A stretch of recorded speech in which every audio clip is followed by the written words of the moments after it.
Hey there, English learners. Welcome back to Easy English Class. I'm Marco. And I'm Erika. How are you feeling today, Erika? You look like you're in a particularly good mood. I'm doing fantastic, Marco. Thank you for asking. I have to confess, though, I'm feeling quite hungry right now, which is actually perfect timing for today's topic.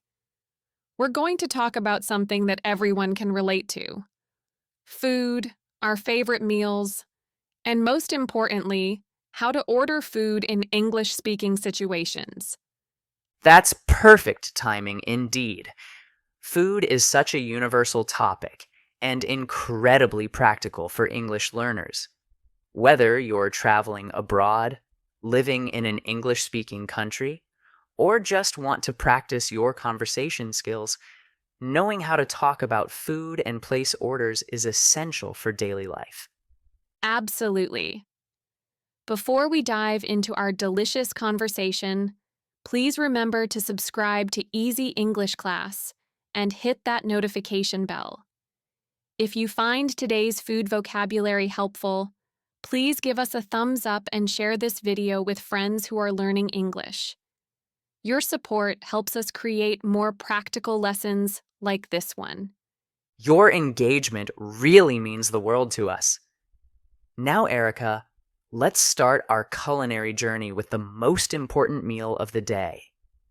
What does your ideal breakfast look like, and what vocabulary should our viewers know when talking about morning meals?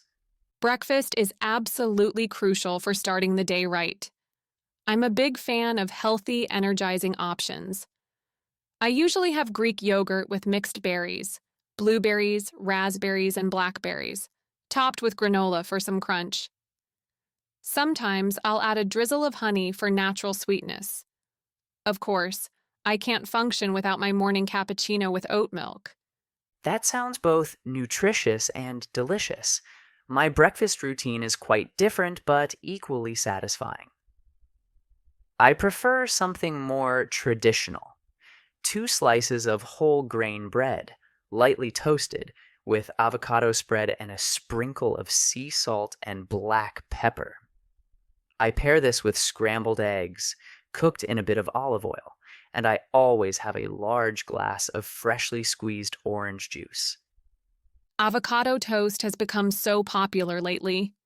Your breakfast sounds very balanced with healthy fats and protein. Now let's move to lunch. This is often the meal where people have the most variety depending on their work schedule and lifestyle. What's your typical lunch situation, Marco? Lunch is definitely where I get more creative. I love making hearty salads with mixed greens, grilled salmon or chicken breast, cherry tomatoes, cucumber, and a lemon vinaigrette dressing I make myself. Sometimes I'll prepare a quinoa bowl with roasted vegetables like bell peppers, zucchini, and sweet potatoes, topped with feta cheese and fresh herbs like basil or cilantro. Those sound like restaurant quality meals. I admire your cooking skills. My lunch approach is usually simpler but still nutritious. I often make vegetable stir fries with whatever fresh produce I have: broccoli, snap peas, carrots, and mushrooms, served over brown rice with a splash of soy sauce and sesame oil. When I'm busy, I might just have a turkey and hummus wrap with lots of fresh vegetables.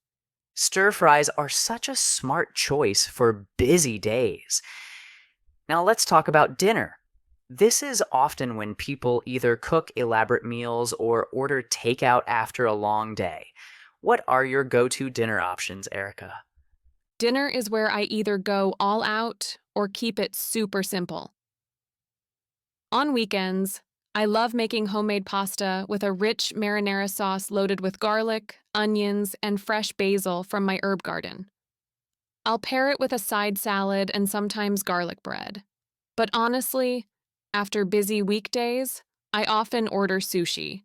Salmon rolls, tuna sashimi, and edamame are my favorites. Sushi is such a treat. My dinner philosophy is similar: elaborate when I have time, simple when I don't. I enjoy grilling fish like sea bass or cod with lemon and herbs, served alongside roasted asparagus and wild rice. But when I'm tired, I'm not ashamed to admit I order a good old fashioned margarita pizza with extra mozzarella and fresh arugula on top. There's absolutely nothing wrong with pizza nights. Now let's discuss some specific food categories that our viewers should know. When it comes to fruits, what are your absolute favorites, and how do you typically enjoy them? I'm a huge fan of tropical fruits. Mangoes are probably my number one. I love them fresh and ripe, sometimes in smoothies with coconut milk and lime juice. Pineapple is another favorite, especially grilled with a touch of cinnamon. For everyday snacking, I always have bananas and apples on hand. What about you, Erica? I share your love for mangoes. They're incredible. I'm also obsessed with berries of all kinds. Strawberries are perfect in summer salads, and I use frozen mixed berries in my morning smoothies year round. Grapes are my go to snack, and I love how watermelon is so refreshing on hot days. Citrus fruits like oranges and grapefruits are great for vitamin C during winter months. Fruits are such an important part of a balanced diet. Now let's talk about vegetables. They're often challenging for people to incorporate into their meals, but they're so essential. What vegetables do you find yourself using most often in your cooking? I'm definitely a vegetable enthusiast. Spinach is probably my most used green. It works in salads, smoothies, pasta dishes, and omelets. Bell peppers add such great color and crunch to stir fries and salads. I also love roasting root vegetables like sweet potatoes, carrots, and beets. They become so flavorful when caramelized in the oven with a little olive oil and herbs. Roasted vegetables are amazing. I'm particularly fond of cruciferous vegetables like broccoli and cauliflower. They're so versatile and packed with nutrients. Zucchini is another favorite because you can spiralize it into noodles, grill it, or add it to soups. Fresh herbs like parsley, thyme, and rosemary aren't technically vegetables, but they transform any dish with their flavors. Herbs make such a difference. Now, let's be honest about desserts and sweet treats. We all have our weaknesses. What satisfies your sweet tooth, Marco? I have to admit, I'm a chocolate enthusiast. Dark chocolate with at least 70% cocoa is my preference. It's rich and satisfying without being overly sweet. I also love tiramisu when I can find authentic Italian versions. For simpler treats, I enjoy Greek yogurt with honey and chopped walnuts, or sometimes I'll bake oatmeal cookies with cranberries and almonds. Dark chocolate is such a sophisticated choice. I'm more of an ice cream person myself. Gelato is my absolute favorite, especially pistachio or stracciatella flavors. I also have a weakness for fruit-based desserts like berry crumbles or lemon tarts. When I want something simple, I love chocolate-covered strawberries or a small piece of cheesecake with fresh berries. Now we need to talk about beverages. Beyond the obvious water, which everyone should drink plenty of, what are your favorite drinks throughout the day? Water is definitely the foundation. I try to drink at least 8 glasses daily. For hot beverages, I alternate between coffee and herbal teas, like chamomile or peppermint, especially in the evening. I love fresh fruit juices, but I try to limit them because of the natural sugar content.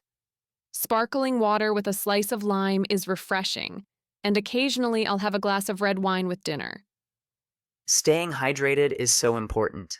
I'm a big tea drinker. Green tea in the afternoon for its antioxidants, and black tea in the morning when I want something stronger than coffee. I also enjoy kombucha for its probiotic benefits. For special occasions, I like craft beer or a well-made cocktail, but moderation is key with alcoholic beverages. Now comes the practical part that our viewers really need: how to order all this delicious food. Let's start with restaurant dining. Marco, can you walk us through the typical process of ordering at a sit-down restaurant? Absolutely. When you enter a restaurant, you'll usually be greeted by a host or hostess. You can say, "Table for two, please," if there are two of you, or specify the number in your party. Once seated, your server will approach and might say, "Can I start you off with something to drink?" You can respond with, "I'll have a sparkling water, please," or whatever beverage you prefer. That's the perfect start. Then the server will give you menus and some time to decide. When they return, they'll ask, "Are you ready to order?" Or, "What can I get started for you today?" This is when you place your food order. You can say, "I'll have the grilled salmon with vegetables, please." Or, "Could I get the Caesar salad with grilled chicken?" Exactly. And don't hesitate to ask questions about the menu items. You might say, "What comes with the pasta dish?" Or, "Is the soup vegetarian?" Or, "How is the steak prepared?" Servers expect these questions and are happy to help. If you have dietary restrictions, mention them clearly. "I'm allergic to shellfish," or "Do you have any gluten-free options?" Those are such important phrases to know. At the end of the meal, you'll need to ask for the bill. In most English-speaking countries, you can say, "Could we have the check, please?" Or, "May I have the bill?" Tipping is customary in many places, usually 15 to 20% of the total bill for good service. Restaurant etiquette can vary by country, so it's good to research local customs. Now let's talk about faster dining options. Erika, how is ordering different at casual places like cafes or fast food restaurants? The process is much more streamlined at casual establishments. You typically approach a counter where you can see the menu displayed above or on boards. The cashier might greet you with, "Hi, what can I get for you today?" You can respond directly with your order. "I'd like a medium latte and a blueberry muffin, please." Fast food places often have standard questions they'll ask. After you give your main order, they might say, "Would you like to make that a combo?" Meaning add fries and a drink. They'll also ask about sizing. "What size would you like for your drink? Small, medium, or large?" And the classic question, "For here or to go?" Meaning, will you eat in the restaurant or take it away? Those phrases are so useful to know in advance. At coffee shops, you might encounter specific terminology. Instead of just coffee, you could order a cappuccino, latte, americano, or espresso. They might ask, "Would you like that with regular milk, oat milk, almond milk, or soy milk? And any sweetener?" Coffee shop vocabulary can be quite specialized. Now let's cover food delivery and takeout orders, which have become incredibly popular. How do you place a phone order, Erika? Phone ordering requires clear communication since there's no visual element.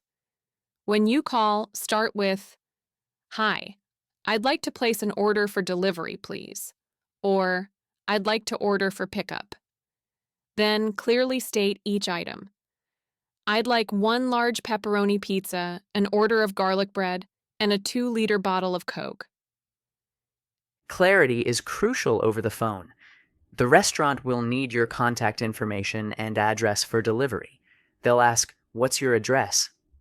And, "Can I get a phone number?" For payment, they might ask, "Will you be paying with cash or card?" Some places accept payment over the phone, while others collect payment upon delivery. Don't forget to ask about timing. You can say, "How long will that take?" Or, "When can I expect the delivery?" This helps you plan your evening.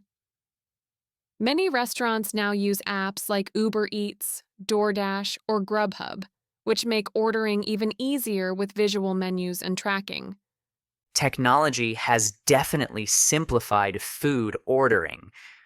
Online apps often show photos of dishes, customer reviews, and estimated delivery times. You can filter by cuisine type, dietary preferences, and price range. The checkout process is similar to any online shopping experience. This brings up an important point about dietary restrictions and preferences. Whether ordering in person or online, don't hesitate to specify your needs. You can say, "I'm vegetarian," "I have a nut allergy," "I'm following a keto diet," or "I prefer low sodium options." Most restaurants are very accommodating these days. Absolutely. Clear communication about dietary needs isn't just about preference. It can be a matter of health and safety. Restaurant staff are trained to handle these requests seriously. Now let's talk about some cultural aspects of food ordering that might vary between countries. That's such an important topic. In some cultures, it's normal to share dishes family style, while in others, everyone orders their own individual meal. In some places, it's polite to finish everything on your plate, while in others, leaving a little food shows you're satisfied. Tipping customs also vary significantly between countries. Volume and pace of eating can also differ culturally. Some cultures value leisurely, conversation filled meals that last hours, while others prefer efficient dining. Understanding these nuances helps you feel more comfortable in different dining situations and shows respect for local customs. Before we wrap up, let's give our viewers some practical homework. I'd encourage everyone to practice these ordering phrases out loud. Try role-playing different scenarios: ordering at a fancy restaurant, getting coffee, calling for pizza delivery. The more you practice, the more natural it becomes. That's wonderful advice. You could even practice with friends or family members, taking turns being the customer and the server. This kind of role play makes the language stick better than just memorizing phrases. Remember, most restaurant staff are patient and helpful, especially if they see you're making an effort to communicate clearly. This has been such a comprehensive discussion about food and ordering. We've covered everything from describing our favorite meals to navigating different types of restaurants and food service situations. I hope our viewers feel more confident about food-related conversations in English now. I think we've given everyone a solid foundation for food vocabulary and ordering phrases. The key is to start simple. You don't need to know every food term immediately. Focus on your favorite foods and common ordering situations, then expand your vocabulary gradually as you encounter new foods and dining experiences. Before we say goodbye, let's engage with our amazing community. In the comments below, please tell us about your absolute favorite food and how you usually get it. Do you cook it at home, order it from a specific restaurant, or maybe it's a special dish from your culture that you'd love to share with us? We love learning about different food cultures from our viewers around the world. Your comments help us understand what topics would be most helpful for future episodes. Plus, sharing food experiences is such a wonderful way to connect with people from different backgrounds. This conversation has made me incredibly hungry for all the delicious foods we discussed. Thank you so much for joining us today on Easy English Class. Remember to subscribe if you haven't already, and ring that notification bell for our weekly lessons. If this food vocabulary lesson helped you feel more confident about ordering in English, please share it with friends who are also learning. We'll see you next week for another practical English conversation. Until then, enjoy exploring new foods and practicing your ordering skills. Take care, everyone. And remember, don't be afraid to try new foods and practice your English at the same time. Bon appetit, and we'll see you soon.